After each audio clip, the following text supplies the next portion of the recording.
warahmatullahi wabarakatuh. Perkenalkan, nama saya Ananda Kurnia Putra dari jurusan Teknologi Informasi Program Studi D3 Teknik Komputer. Baiklah, pada video kali ini saya akan menjelaskan tentang nilai-nilai Pancasila pada kehidupan sehari-hari dalam menghadapi pandemi COVID-19. Pancasila berasal dari kata panca yang berarti 5 dan sila yang berarti aturan atau asas. Pancasila terdiri dari 5, yaitu yang pertama, 1. Ketuhanan Yang Maha Esa. Sila ini mengandung arti pengakuan dan keyakinan seseorang terhadap Tuhan sebagai pencipta semesta dan mengakui bahwa setiap manusia adalah makhluk yang bertuhan. Yang kedua, kemanusiaan yang adil dan beradab. Sila ini mengandung arti kesadaran sikap perilaku dengan nilai-nilai moral hidup bersama atas dasar tuntutan hati nurani dengan memperhatikan suatu hal sebagai mestinya. Yang ketiga, persatuan Indonesia. Sila ini mengandung arti sebagai usaha untuk bersatu dalam kebutuhan dan keutuhan rakyat atau masyarakat untuk membina rasa nasionalisme dalam negara Republik Kesatuan Indonesia. Yang keempat, kerakyatan yang dipimpin oleh hikmat kebijaksanaan dalam permusyawaratan perwakilan. Sila keempat ini mengandung makna pemerintahan dari rakyat oleh rakyat untuk rakyat yang dilakukan dengan cara musyawarah mufakat dalam melalui lembaga perwakilan. Yang kelima, keadilan sosial bagi seluruh rakyat Indonesia.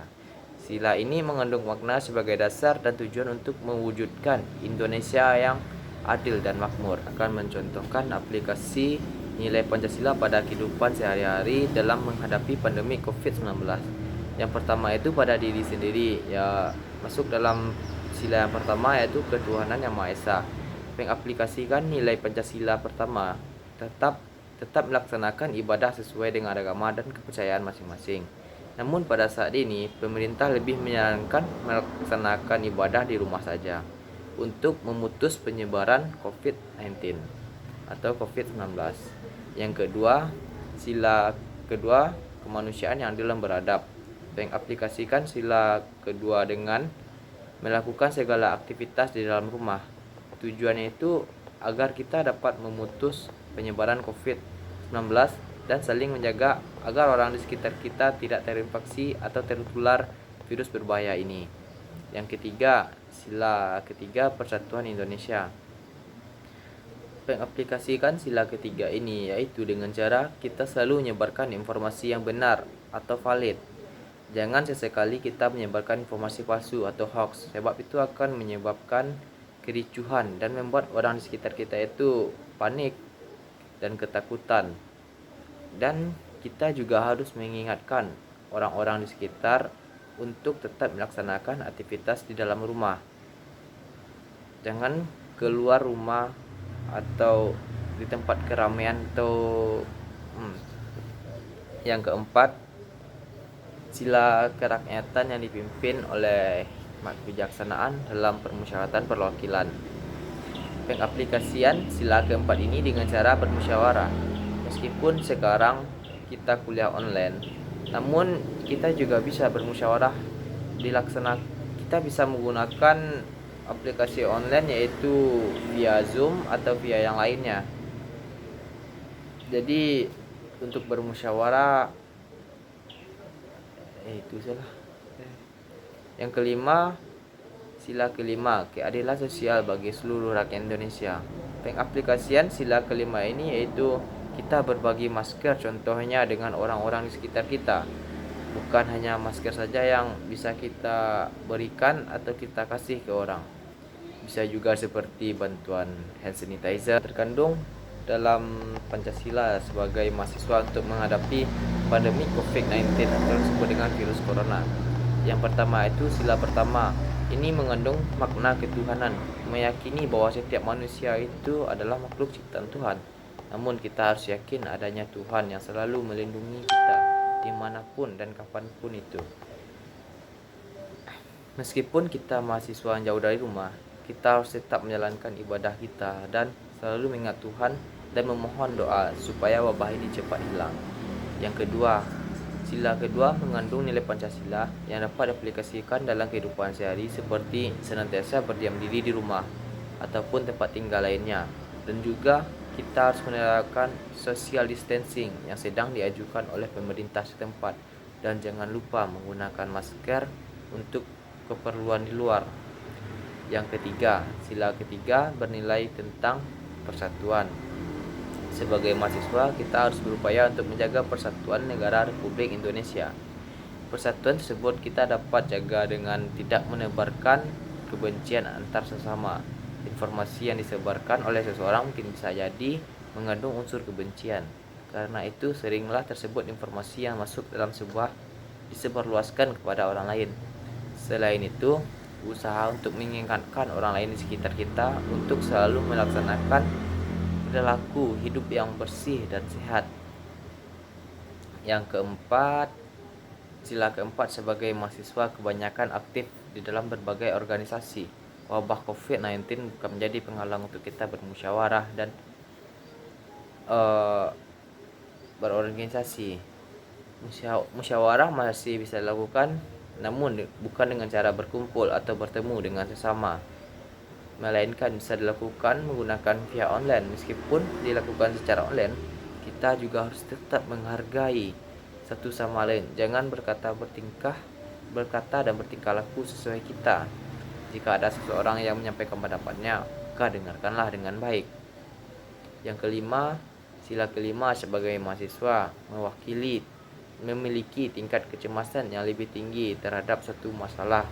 Mungkin itu wajar, karena mahasiswa lebih waspada dengan membeli masker atau bahkan hand sanitizer atau sabun cuci tangan untuk menjaga dirinya dari virus COVID-19. Menjaga boleh asal tidak berlebihan di anggota keluarga.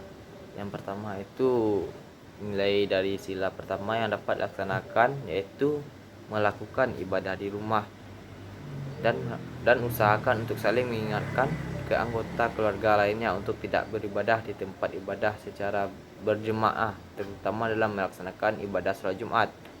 Jika ingin melakukan salat berjemaah, maka bisa dilakukan di rumah dengan anggota keluarga yang ada. Ingatkan kepada keluarga bahwa ini adalah ujian dari Allah Subhanahu wa taala. Jadi jangan lalaikan ibadah dan jangan sampai terlalu larut dalam kesantian hingga kita lupa sama Sang Pencipta. Yang kedua, nilai sila kedua dapat diaplikasikan, yaitu saling tolong menolong dalam melaksanakan pekerjaan rumah.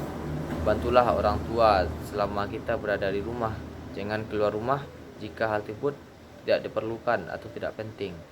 Jika ada keluarga yang harus bekerja di luar rumah ataupun pergi dari rumah dalam keadaan terdesak, maka ingatkan untuk selalu menggunakan masker, dan setiap melakukan kegiatan jangan lupa mencuci tangan dengan sabun.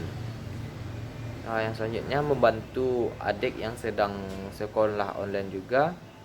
Itu bisa dibutuhkan karena memang itu adalah tugas dari seorang kakak, yaitu membimbing adik-adiknya di rumah. Yang ketiga, nilai sila ketiga juga dapat diterapkan di rumah dengan peran kita sebagai anggota keluarga. Contohnya, seperti saling mengingatkan anggota keluarga untuk selalu mendengarkan dan mematuhi aturan pemerintah.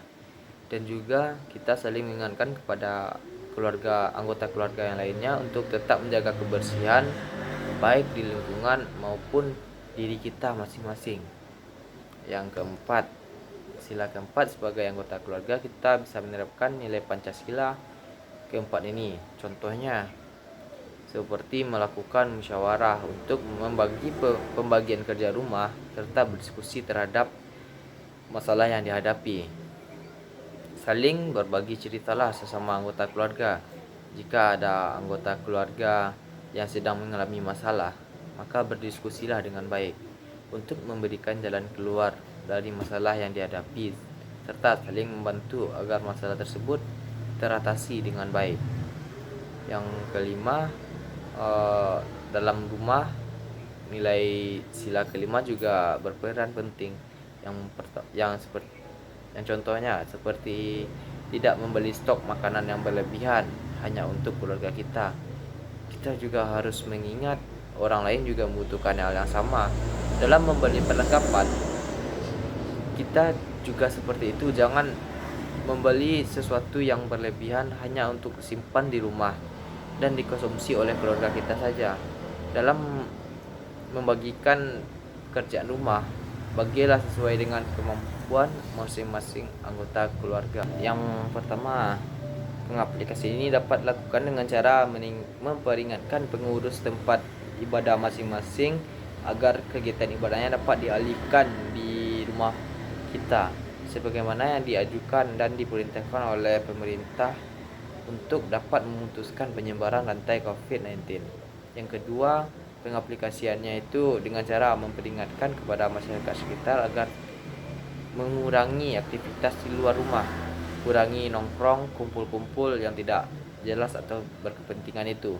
Dan jika memang ada keperluan yang mendesak untuk di luar rumah, peringatkan mereka agar menggunakan masker.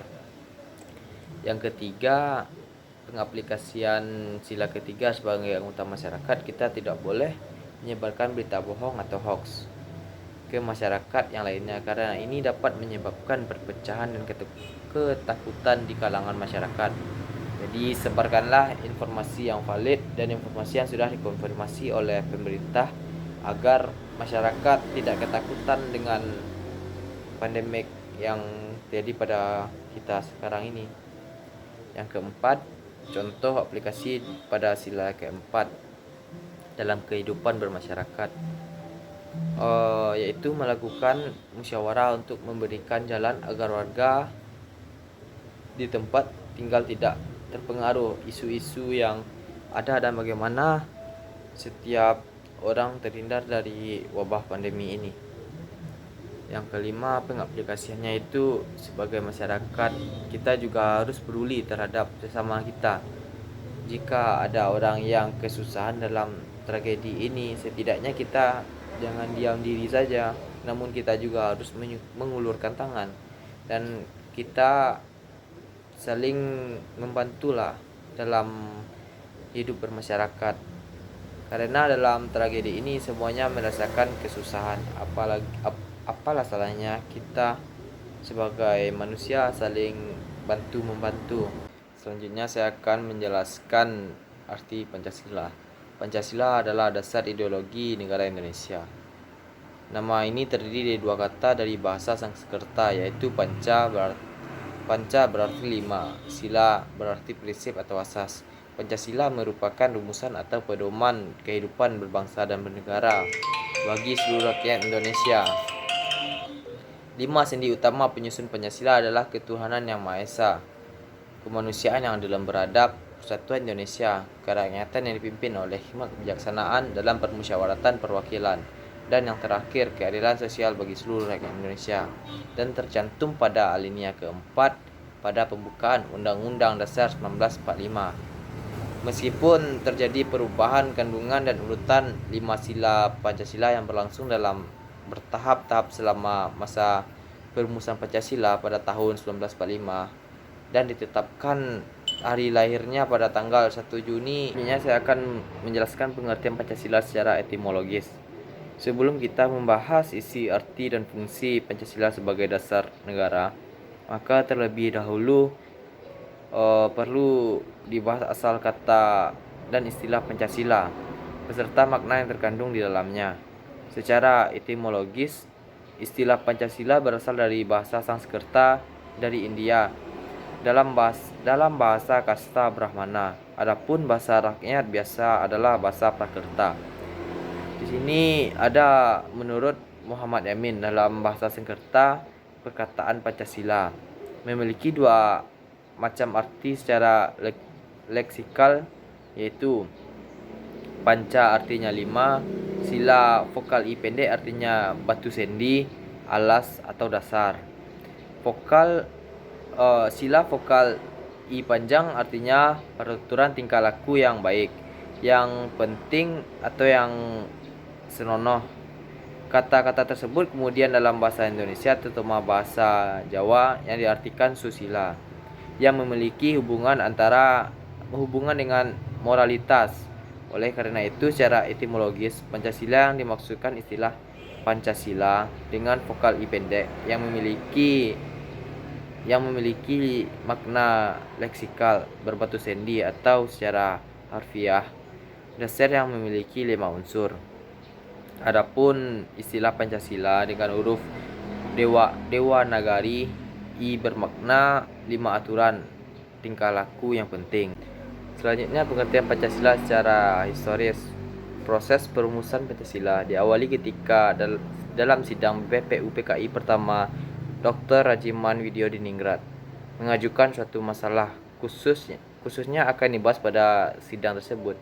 Masalah tersebut adalah tentang suatu calon rumusan dasar negara Indonesia yang akan dibentuk. Kemudian tampillah pada sidang tersebut 3 orang pembicara, yaitu Muhammad Yamin, Supomo, dan Soekarno. Dan yang terakhir, pengertian Pancasila secara terminologis. Proklamasi kemerdekaan tanggal 17 Agustus 1945 itu telah melahirkan negara Republik Indonesia. Untuk melengkapi alat-alat perlengkapan negara sebagaimana lazimnya negara-negara yang merdeka, maka PPKI segera mengadakan sidang.